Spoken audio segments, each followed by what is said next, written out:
So I decided to make a YouTube video about a Tough Country 4-inch suspension lift.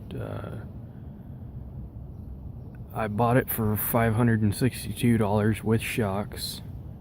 I had a one-part brake because it was incorrectly installed.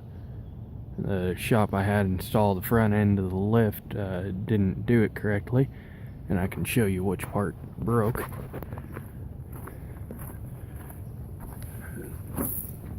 So this is a 91 Ford Ranger, and the piece that broke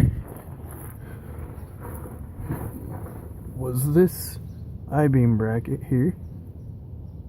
You can see that? I think you can. And it's because this bracket here was not installed. It turns out that bracket actually does a lot. It took me about 4 months, 3.5, 4 months for this bracket to break. But it caused this I-beam to drop down and caused the passenger side wheel to have a lot of negative camber. And other than that, it's done really well. The coils don't sag or anything. They're actually really pretty solid.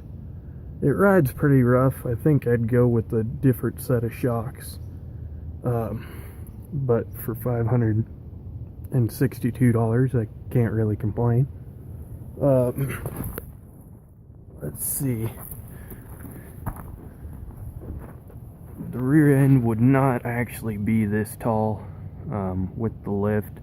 It'd actually be a couple inches shorter. I got these crown suspension shackles off of eBay, which really helped a lot.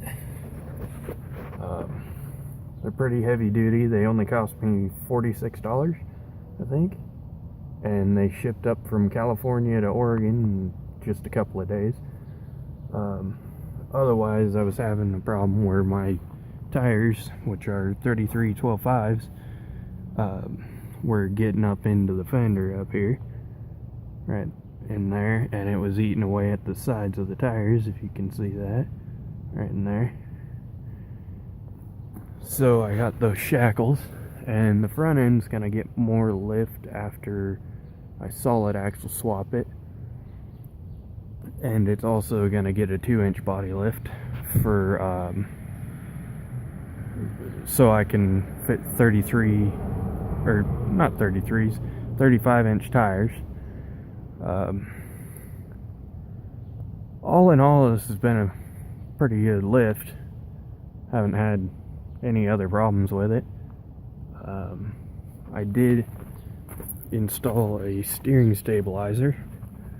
It's a Skyjacker steering stabilizer, because this thing kind of always liked to hop around when I'd hit bumps in the road. So I installed that, trying to see if it would help. But the lift came with the coils, all the drop brackets, the radius arm drop brackets, an addle leaf, 4 shocks, and the pitman arm. And you're able to fit 33 12.5s under it. It kind of gets up into the fender here. I just kind of let the tires clearance that, but it works pretty good. I think that's about all I can say about the lift at this point.